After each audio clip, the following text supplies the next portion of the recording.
नमस्कार, पंजाब केसरी में आपका स्वागत है। मैं हूं बलवंत अक्षक। भाजपा की ट्रैक्टर यात्रा के दौरान भरत सिंह नामक किसान की मौत को लेकर राजनीति तेज होने लगी है।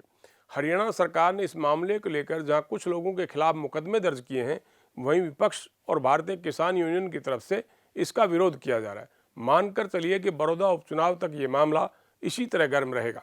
देखिए रिपोर्ट। जिस प्रकार का तांडव 3 घंटे तक नारायणगढ़ की सड़कों के ऊपर किया गया, उस तांडव के कारण हमारे एक किसान भरत सिंह राणा जो अकाल मृत्यु का शिकार हो गए, जिसकी जिम्मेवारी ये सीधी सीधी चुड़ुन्नी ग्रुप की है और कांग्रेस की है, जिन लोगों ने वहां पर तांडव किया है। उनका बेटा अमित भरत सिंह जी का हमारे बीच में बैठा है, गांव के सरपंच अनिल जी हमारे बीच में बैठे।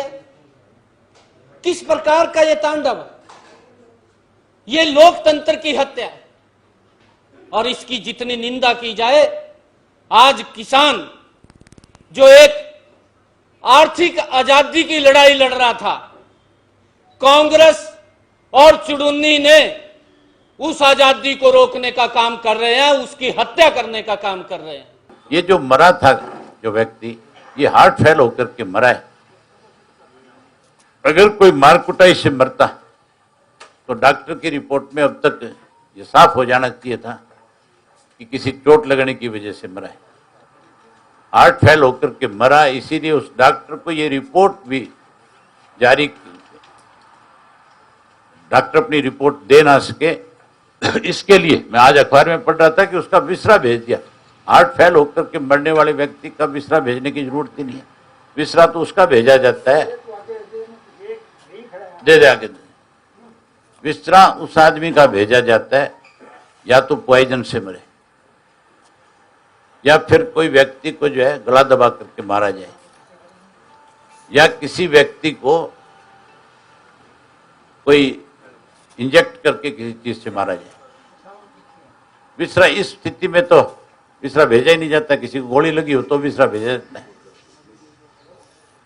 मौत का कारण जो है तो डॉक्टर को उसी टाइम बताना चाहिए था, लेकिन क्योंकि सरकार उन किसानों को दबाना चाहती है जो इनका विरोध करती है, इसलिए उनके खिलाफ झूठे मुकदमे दर्ज कर रही है। देखिए, ये भी हिस्ट्री है कि वो हमारा किसान मोर्चे का मंडल का अध्यक्ष था और जब किसानों के विषय में कोई एक रैली निकल रही है तो हमारा पार्टी का पदाधिकारी बड़ी आयु का हो सकता है, तो उसको उसके मन तो रहेगा ही ना, मैं उस आंदोलन में या उस यात्रा में उसमें मैं शामिल हो जाऊं। शामिल हुए, बड़ी आयु के थे। अब बड़ी आयु होने के नाते से सहज अगर यात्रा चलती रहती तो उनको भी कुछ नहीं होने वाला था, लेकिन जब वहां उतनी उत्तेजना फैलाई गई, जिस ट्रैक्टर पर वो बैठे थे और उसके सामने आकर के जैसे हुड़दंग मचाया वहां विरोधियों ने, उस हुड़दंग मचाने के कारण से उसका प्रभाव कोई तो हो ही सकता है। एक सामान्य व्यवहार में चीजें चल रही हैं और एक वातावरण को इतना उत्तेजित कर दिया जाए जिसके कारण से उसके सामने हो रहा, उसी ट्रैक्टर के सामने सब लोग अड़ गए और घंटों उस ट्रैक्टर को चलने नहीं दिया।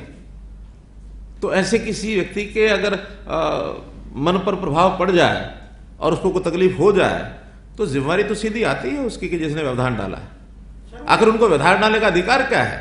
उनके भी इतने कार्यक्रम हुए, कहीं भारतीय जनता पार्टी के लोगों ने या किसानों ने, भारतीय जनता पार्टी के जो किसान कार्यकर्ता, उन्होंने कहीं विरोध किया? कहीं नहीं किया। और अगर ये विरोध करने की परंपरा उन्होंने शुरू कर दी है और ये विरोध अगर जारी बाकी दूसरे लोगों का भी रहा तो क्या स्थितियां बनेगी मालूम है? लॉ एंड ऑर्डर की स्थिति को मेंटेन करना ये सरकार का काम है, लेकिन समाज में जो रिएक्शन होते हैं उन रिएक्शंस का भी ध्यान रखना चाहिए। अपने कार्यकर्ता के मरने पे ये आंदोलन दबाती है। ऐसी छोटी सोच की जो है सरकार ने पहली बार देखी है। इसके विरुद्ध 29 तारीख को मौड़ा के अंदर जो मंडी है, अनाज मंडी, वहां पे महापंचायत रखी गई है और साफ तौर पे चेतावनी है कि किसान उस दिन सिर पे कफन बांध के आएंगे। मर्जी है सरकार की गोली मारे, मर्जी है सरकार की उसके पहले ये मुकदमे वापस ले लें। राष्ट्रीय पंचायतों की महापंचायत 302 का मुकदमा दर्ज कर दिया है। हार्ट अटैक से मरा है, वीडियो आ रही है, सारा कुछ है। ये आदमी ने बिल्कुल हमारी साफ तौर पे चेतावनी है। हमारी औरतें भी आएंगी, पूरे हरियाणा की रैली है, महापंचायत है और बिल्कुल सिर पे कफन बांध के आएंगे। उसके पहले या तो सरकार ये मुकदमे वापस ले ले, और वरना फिर जो सरकार से बढ़ सकता है कर ले, सारा जो जोर लगा सकती है वो लगा ले। हम साफ तौर पर चेतावनी दे रहे हैं सरकार। किसानों के खिलाफ मामले दर्ज किए जाने के बाद भारतीय किसान यूनियन ने सड़कें जाम करने और सीने पर गोलियां खाने की चेतावनी दी है। वहीं दूसरी तरफ मनोहर सरकार ने कहा कि राज्य में कानून व्यवस्था की स्थिति हर हाल में बनाकर रखी जाएगी। देखना अब यह है कि पिपली में किसानों पर लाठीचार्ज कर चुकी मनोहर सरकार इस मामले से कैसे निपटती है। पंजाब केसरी के लिए बलवंत अक्षक की रिपोर्ट।